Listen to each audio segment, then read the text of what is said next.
14 তলার নবান্ন কোম্পানি দিদি শুনতে পাচ্ছেন আওয়াজ? 22-এ আটকেছে, 23-এ আটকেছে, 24-এ মঞ্চে আসতে দেননি, 25-এ মঞ্চে আসতে দেননি, 42 দিন জেল খাটিয়েছে।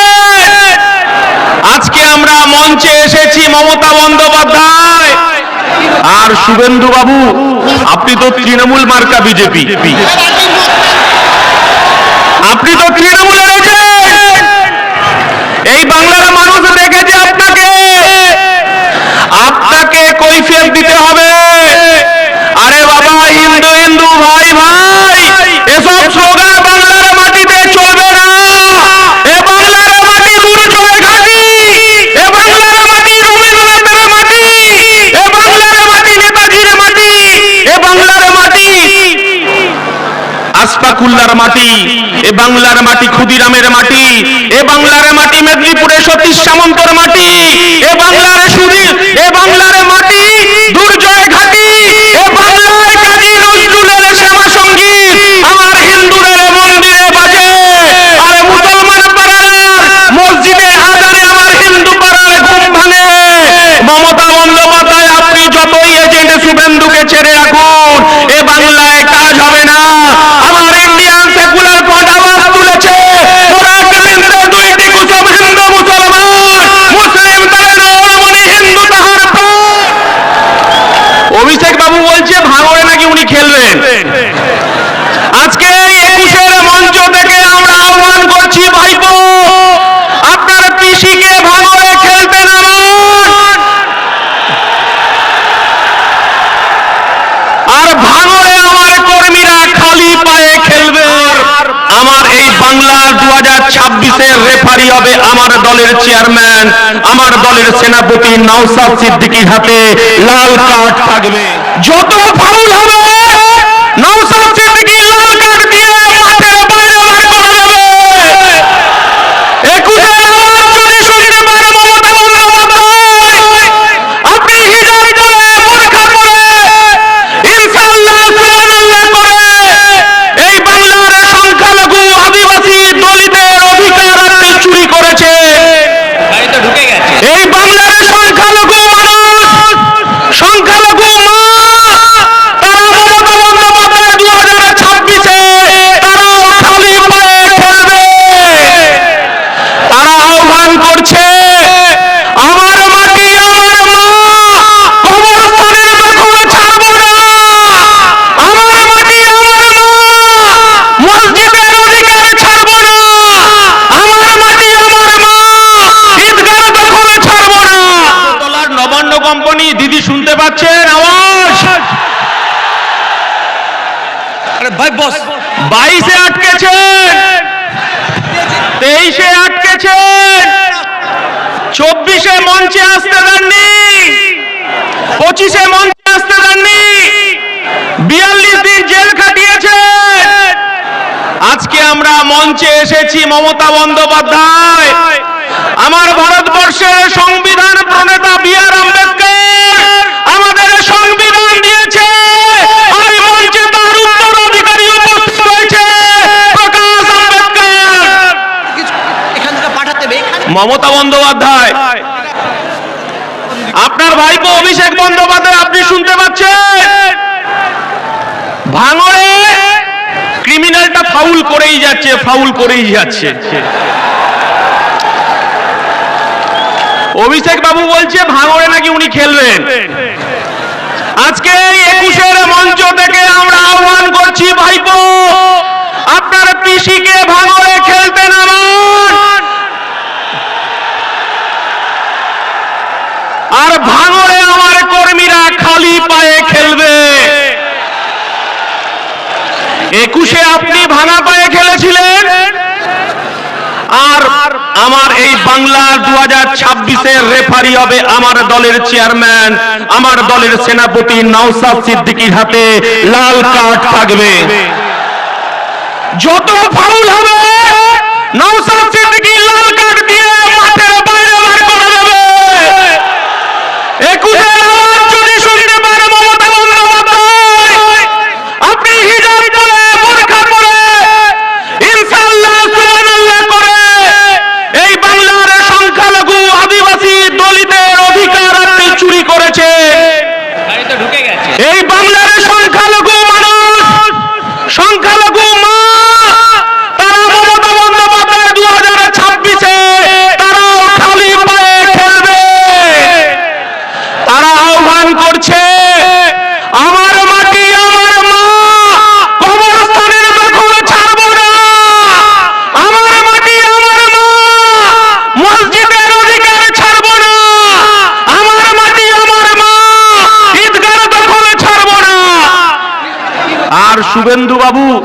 আপনি তো তৃণমূল মার্কা বিজেপি,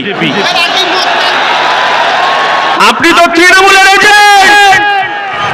এই বাংলার মানুষ দেখেছে আপনাকে, আপনাকে কৈফিয়ত দিতে হবে। আরে বাবা, হিন্দু হিন্দু ভাই ভাই, এসব স্লোগান বাংলার মাটিতে চলবে না। এ বাংলার মাটি দুর্জয় ঘাঁটি, এ বাংলার মাটি রবীন্দ্রনাথের মাটি, এ বাংলার মাটি নেতাজির মাটি, এ বাংলার মাটি আশফাকুল্লাহর মাটি, এ বাংলার মাটি ক্ষুদিরামের মাটি, এ বাংলার মাটি মেদিনীপুরের সতীশ সামন্তর মাটি, এ বাংলার এ বাংলার মাটি দুর্জয় ঘাঁটি, এ বাংলায় কাজী নজরুলের শ্যামা সঙ্গীত আমার হিন্দুদের মন্দিরে বাজে, আর মুসলমান পাড়ার মসজিদে আজানে আমার হিন্দু পাড়ার ঘুম ভাঙে। মমতা বন্দ্যোপাধ্যায়, আপনি যতই এজেন্ট শুভেন্দুকে ছেড়ে রাখুন, এ বাংলায় কাজ হবে না। আমার ইন্ডিয়ান সেকুলার ফ্রন্ট আওয়াজ তুলেছে, দুইটি কুসুম হিন্দু মুসলমান, মুসলিম তারে নরমণি, হিন্দু তাহার প্রাণ। আর আমার দলের পৃষ্ঠপোষক আমাদেরকে শিক্ষা দিয়েছে, নানা ভাষা, নানা মত, নানা পরিধান, বিবিধের মাঝে দেখো মিলন মহান। আমার ইন্ডিয়ান সেকুলার ফ্রন্ট বলছে, এই বাংলার আমার হিন্দু মায়েরা, হিন্দু বোনেরা মন্দিরে গিয়ে ঘন্টা বাজিয়ে পুজো করবে, আমার মুসলমান ভাইরা মাথায় টুপি পরে মসজিদে গিয়ে নামাজ পড়বে, আর আমার মতুয়া ভাইরা তারা ডঙ্কা বাজিয়ে হরিচাঁদ গুরুচাঁদের পুজো করবে, আর আমার সাঁওতাল ভাইরা, আমার আদিবাসীরা ভাইরা তারা ডঙ্কা বাজিয়ে টুসু পুজো করেন, পুজো করবে, আর জল জমি জঙ্গলের অধিকার নিয়ে রাস্তায় থাকবে, আর আমার খ্রিস্টান ভাইরা গির্জায় গিয়ে প্রার্থনা করবে। আমরা এই সম্প্রীতির বাংলা দেখতে চাই। মমতা বন্দ্যোপাধ্যায় যখন আমার চেয়ারম্যান, এই বাংলার অধিকার, এই বাংলার যুব সমাজের কর্মসংস্থান, এই বাংলার খেটে খাওয়া মানুষের কর্মসংস্থান, এই বাংলার আশা কর্মী, এই বাংলার অঙ্গনারী কর্মী, এই বাংলার জিআরএস, এই বাংলার সিভিক পুলিশ, এই বাংলার প্যারা টিচারদের যখন অধিকার নিয়ে রাস্তায়, যখন আমার চেয়ারম্যান বলছে কেন ওবিসি বাতিল করে দেওয়া হলো, ওবিসির অধিকার ফেরত দিতে হবে, কেন ভুয়ো এসসি এসটি সার্টিফিকেট দেওয়া হবে, যখন আমার চেয়ারম্যান বলছে আমার কলকাতার রাজপথে আমি একটা ধর্ণা মঞ্চ করতে চাই, মমতা বন্দ্যোপাধ্যায় আপনি আমাকে একটা 10 ফুট বাই 10 ফুট মঞ্চ বাজার জায়গা দিন, তখন মমতা বন্দ্যোপাধ্যায় হাজার হাজার পুলিশ লেলিয়ে আমার চেয়ারম্যানকে, যখন এই বাংলার মানুষের, বাংলার পিছিয়ে পড়া মানুষের যখন অধিকার নিয়ে লড়াই হচ্ছে, তখন লাথি মারতে মারতে আমাদেরকে জেলে নিয়ে গেছে, 42 দিন জেল কাটিয়েছে মাননীয় মুখ্যমন্ত্রী। আমার নেতা সিদ্দিকুল্লাহ চৌধুরী নয়, আমার নেতা বাইরের বিশ্বাস নয়, আমরা টাকার কাছে মেরুদণ্ড বিক্রি করতে আসিনি। এই বাংলার পিছিয়ে পড়া, এই বাংলার আদিবাসী, এই বাংলার অধিকার প্রতিষ্ঠা করার লক্ষ্যে 2026-এ বোমাগুলি পিস্তলের বিরুদ্ধে আমার দলের সেনাপতিরা খালি পায়ে খেলবে, আর রেফারি করবে আমার নওশাদ সিদ্দিকী। মমতা বন্দ্যোপাধ্যায়, আপনাকে বলতে চাইছি, আপনি কর্মসংস্থানের কথা বলেন না? 2011 সালের আগে এই পশ্চিম বাংলার বামফ্রন্ট সরকারকে সরিয়েছিলেন মমতা বন্দ্যোপাধ্যায়। এই বাংলার মানুষ রেজওয়ানুর রহমানকে ভুলে যায়নি। তৎকালীন মুখ্যমন্ত্রী ছিলেন বুদ্ধদেব ভট্টাচার্য। মাননীয় মুখ্যমন্ত্রী তখন কলকাতার রাজপথে আপনি বুকে প্ল্যাকার্ডে ঝুলিয়ে একদিকে রিজওয়ানুর মা, একদিকে রিজওয়ানুর দাদাকে, আর যারা বিদ্যজন তাদেরকে মোমবাতি নিয়ে মিছিল করেছিলে, আপনি ইনসাফ দেবেন বলেছিলে। বাংলার মায়েরা কাঁদছে, আপনি লক্ষ্মী ভান্ডার দিয়ে কিনতে পারবেন না। এই বাংলার তিলোত্তমার বিচার চাইছে মমতা ব্যানার্জি, এই বাংলার বিচার চাইছে, তামান্নার বিচার চাইছে, এই বাংলা বিচার চাইছে, হাসখালির বিচার চাইছে। মমতা বন্দ্যোপাধ্যায় আজকে সংবিধান প্রণেতার বংশধরেই মঞ্চে আছে। আমরা সংবিধান হাতে করে বলতে চাইছি, এই দেখেন প্রধানমন্ত্রীর কাজ কি মন্দির মসজিদ তৈরি করা, এই বাংলার মুখ্যমন্ত্রীর কাজ কি মন্দির মসজিদ তৈরি করা। মাননীয় মুখ্যমন্ত্রী, আপনি শুভেন্দু অধিকারীকে দিয়ে আপনি বলতে চাইছে ধর্ম ধর্ম খেলা করতে চাইছে। 1992 সালে ফিরে যান। এই বাংলার মুখ্যমন্ত্রী ছিল জ্যোতি বসু। যখন 1992 সালে আমার ভারতবর্ষের স্থাপত্য, ভারতবর্ষের ধর্মনিরপেক্ষতা এই শুভেন্দু অধিকারীর দল বিজেপি আরএসএস যখন বাবরি মসজিদ ধ্বংস হলো, তখন এই রাজ্যের মুখ্যমন্ত্রী জ্যোতি বসু বলেছিলেন, আমি আমার পুলিশ প্রশাসনকে বলে দিয়েছি এই বাংলায় দাঙ্গাবাজরা কখনো সিপিএম হতে পারে না, এই বাংলার দাঙ্গাবাজরা কংগ্রেস হতে পারে না। আমি আমার প্রশাসনকে বলে দিয়েছি মাথা লক্ষ্য করে গুলি করতে। আমরা বলতে চাইছি এ বাংলাকে ভাগ করা যাবে না। মমতা বন্দ্যোপাধ্যায়, আপনি ভেবেছেন এই এসআইআর এর মধ্য দিয়ে আমার এই বাংলার সংখ্যালঘু মুসলমানে তাদের অধিকার, কবরস্থান, তাদের ঈদগাহ, তাদের মসজিদ, তাদের মাদ্রাসা আপনি 5 দিনের নোটিশে আপনি দখল দিতে চেয়েছিলেন বিজেপিকে। আমার দলের চেয়ারম্যান নওশাদ সিদ্দিকী, আমরা ওয়াকফ বোর্ডে ছুটে গেছি, সেদিনকে আমরা ওয়াকফ বোর্ডকে বলে এসেছি এই বাংলার অধিকার, এই বাংলার অধিকারকে কেড়ে নেওয়া যাবে না। তাই মুসলমান সমাজ তারা বুক দিয়ে লড়াই করছে। আপনি বলছেন এখানে মিছিল করা যাবে না, মিটিং করা যাবে না, দিল্লিতে গিয়ে মিটিং করতে হবে মমতা বন্দ্যোপাধ্যায়। আর আপনি এসআইআর নিয়ে যে কথাটা বলতে চাইছেন, আপনি বলেছিলেন আপনার লাশের উপর দিয়ে এসআইআর হবে, বলেছিলেন তো? বলেছিল না? আপনি কি করলেন? ভাইপোকে বাঁচানোর জন্য 90,000 কর্মচারী আপনি নিয়োগ করলেন। 90,000 কর্মচারী কার? মমতা বন্দ্যোপাধ্যায়ের। বিডিও অফিসে দখলদারি কার? মমতা বন্দ্যোপাধ্যায়ের। বিডিও গুলো কার অধীনে কাজ করছে? মমতা বন্দ্যোপাধ্যায়ের অধীনে কাজ করছে। আর আপনি এখানে হিন্দু মুসলমান ভাগ করতে চাইছেন। একদিন কিছুদিন আগে দেখলাম মমতা বন্দ্যোপাধ্যায় আপনি বলতে চাইছেন মুসলমানদের নাকি জব্দ করার চেষ্টা করছে। আমার নওশাদ সিদ্দিকী বলে দিয়েছে এই লড়াই আমাদের বাঁচার লড়াই, এই লড়াই আমাদের জিততে হবে। আমরা বলতে চাইছি কবরস্থানে আমার বাপ জেঠা কাকারা 300-400 বছর ধরে শুয়ে আছে, আপনি এসআইআর এর নথি সাজাতে চাইছেন। আমার মুসলমান ভাইরা মায়েরা ভয় পায় না, তারা বুক চিতিয়ে লড়াই করছে। আপনি এনআরসি ভয় দেখাতে চেয়েছিলেন, আপনি ক্যাকা ছিছি দেখিয়ে ভয় দেখাতে চেয়েছিলেন। আর আপনি বলেছিলেন বিজেপিকে ঢুকতে হবে, তৃণমূলকে দুহাত ভরে বাংলার সংখ্যালঘু মানুষ, আদিবাসী মানুষ আপনাকে ভোট দিয়েছিল। মমতা বন্দ্যোপাধ্যায়, আপনারা বলা শুনে রাখুন, আমরা বলিনি, আমরা বলিনি বিজেপি রাজ্য সভাপতি কি ভট্টাচার্য, উনি বলেছেন। কি ভট্টাচার্য? আমরা বলিনি। উনি কি বলেছেন? উনি বলেছেন 1998 সালে তৃণমূলের জন্মলগ্নে যেখানে জন্ম হয়েছিল লেবার রুমে, সেদিন যদি অটল বিহারী বাজপেয়ী, লালকৃষ্ণ আদবানি, জর্জ ফার্নান্ডেজ, রাজনাথ সিং যদি উপস্থিত না থাকতো এই তৃণমূলের দলটাও জন্ম হতো না। আর আমরা বলতে চাইছি 1998 সালের পর থেকে আপনি বিজেপির সঙ্গে সংসার করেছেন। আপনি কখনো রেলমন্ত্রী, আপনি কখনো কয়লা মন্ত্রী, আমরা দেখেছি মমতা বন্দ্যোপাধ্যায়। আপনি বলতে চাইছেন বিজেপি এতদিন পরে আপনার ঘুম ভাঙলো, আপনি এই বাংলাকে ভাগ করতে চাইছেন, এই বাংলার অধিকারকে আপনি বিজেপি হাতে তুলে দিতে চাইছেন।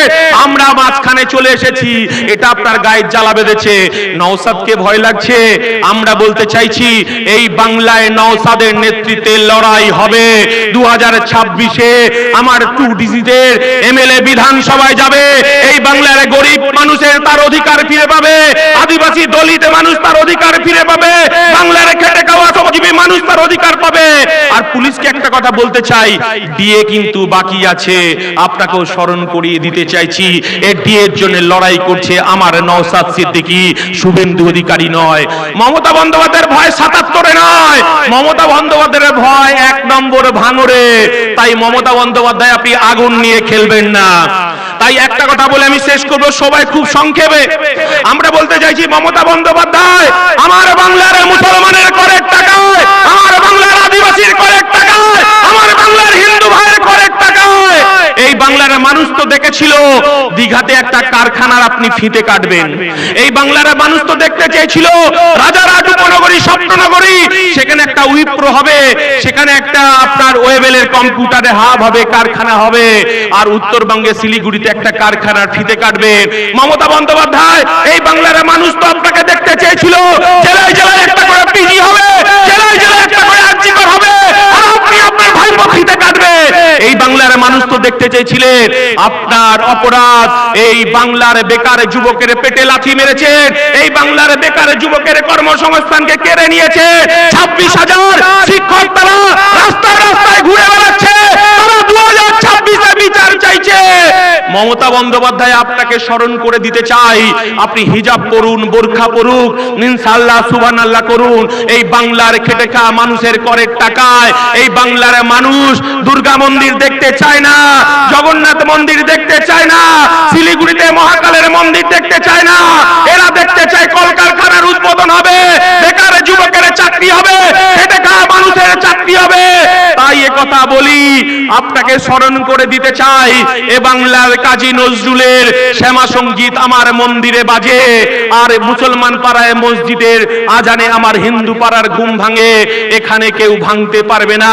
এই কথা বলে সকলকে সংগ্রামী অভিনন্দন জানিয়ে এই বাংলার বুথে বুথে লড়াই হবে, তৃণমূলের বিরুদ্ধে লড়াই হবে, বিজেপির সাম্প্রদায়িকের বিরুদ্ধে লড়াই হবে। আসলে যাহাই বিজেপি তাহাই তৃণমূল, যাহাই তৃণমূল তাহাই বিজেপি। লড়াই হবে সিয়ানে সিয়ানে। মমতা ব্যানার্জি বোমাগুলির পিস্তলের বিরুদ্ধে আমার নওশাদের নেতৃত্বে খালি পায়ে বুথে বুথে খেলা হবে। এই কথা বলে সবাইকে সংগ্রামী অভিনন্দন জানিয়ে আমার বক্তব্য শেষ করছি। ইনকলাব জিন্দাবাদ, ইন্ডিয়ান সেকুলার ফ্রন্ট জিন্দাবাদ, নওশাদ সিদ্দিকী জিন্দাবাদ, বাংলার ঐক্য জিন্দাবাদ। নমস্কার, সবাই মাথা ঠান্ডা করে বাড়ি ফিরবেন। আর একটা কথা একটুখানি বলবো, সেটা হচ্ছে পুলিশ যদি তৃণমূলের দালালি করে, পুলিশের বিরুদ্ধেও এফআইআর হবে, এমএলএ আপনার ইমেলে এফআইআর হবে, আর 5 টাকার কলম দিয়ে আমার নওশাদ সিদ্দিকী আমার পার্টি বুঝে নেবে হাইকোর্টে, সুপ্রিম কোর্টে। এই কথা বলে সকলকে সংগ্রামী অভিনন্দন জানিয়ে যে আপনাদেরকে বক্তব্য শেষ করছি। ইনকলাব